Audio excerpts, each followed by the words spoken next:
Hello, hi, I'm Sarah Millican, and welcome to episode 59 of How to Be Champion Storytime Spectacular.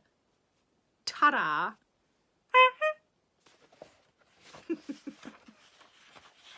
We are in the middle of my favourite room in the house. Let's crack on.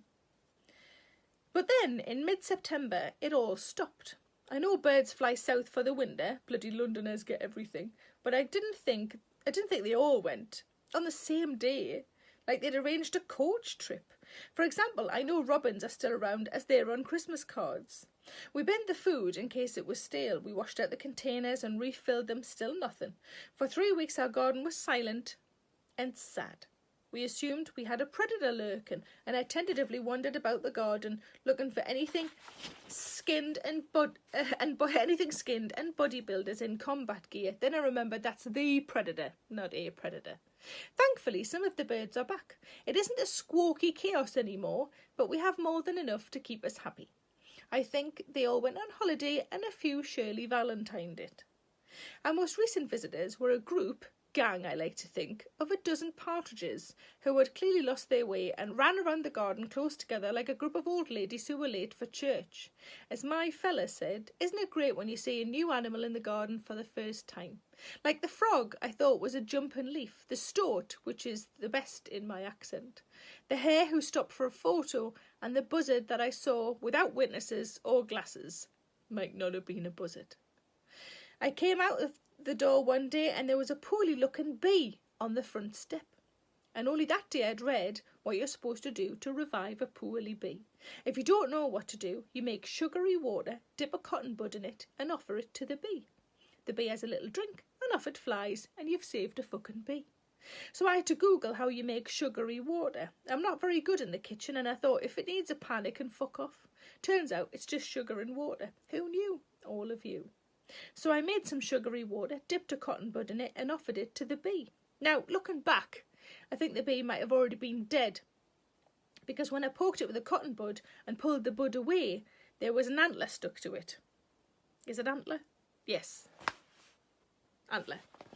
I was sitting in the garden last summer with my family who had come down for a few days. We were drinking cups of tea in the sunshine and having a smashing time.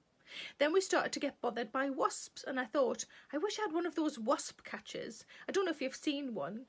It basically looks like a bottle and you put jam inside and the wasps come in, they eat the jam, they can't get it back out the neck. Ha-ha!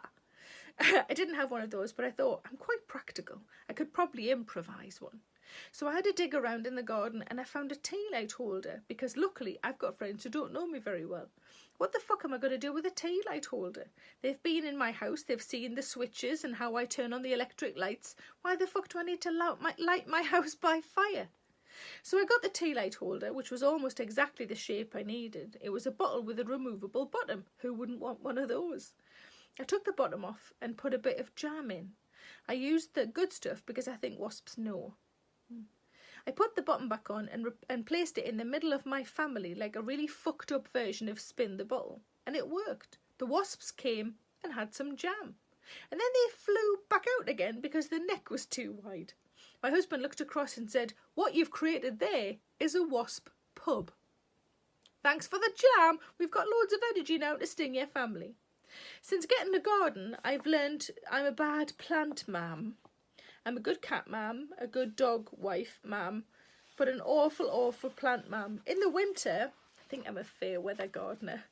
I treat the back garden, greenhouse, raised beds, my domain, with the same utter disregard I poured over all hobbies as a kid.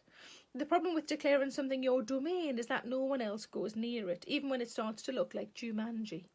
Yes, I'm still talking about my garden, although I appreciate you could apply the metaphor to the front garden as well.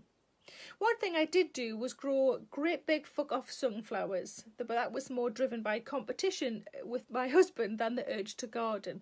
We both planted seeds, mine in the greenhouse to get them going. He wanted to put his straight in the ground. I didn't stop him. I'm a bad wife. Hey, it's a competition. I'm not an idiot. His didn't come up. We assumed birds got them. I laughed in secret. Mine were doing pretty well 3 weeks in when he decided to plant more seeds, batch 2, in the greenhouse. I have no idea how this happened, but his grew taller than mine. I still win though because his first ones are in a blackbird's tummy.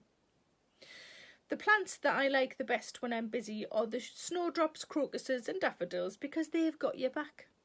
You never hear them asking to be watered or just dying off willy-nilly after a year. Every year when they pop up, I can almost hear the opening bars to Destiny's Child Survivor as they push through the earth, flicking the V's at all the shit plants that don't have the get up and go to come back. That's the end of episode, was that 59? I thought it was 58.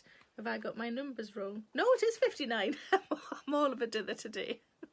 I need sustenance. Shandy and chocolate puddings. That's what I need.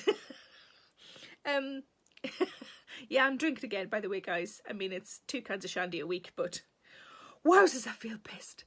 Have a good rest of day. Thanks so much for joining me. Thanks for all the comments below. I always read them and I appreciate them very much. And I'm glad you're still with me after 59 episodes, you mad bastards.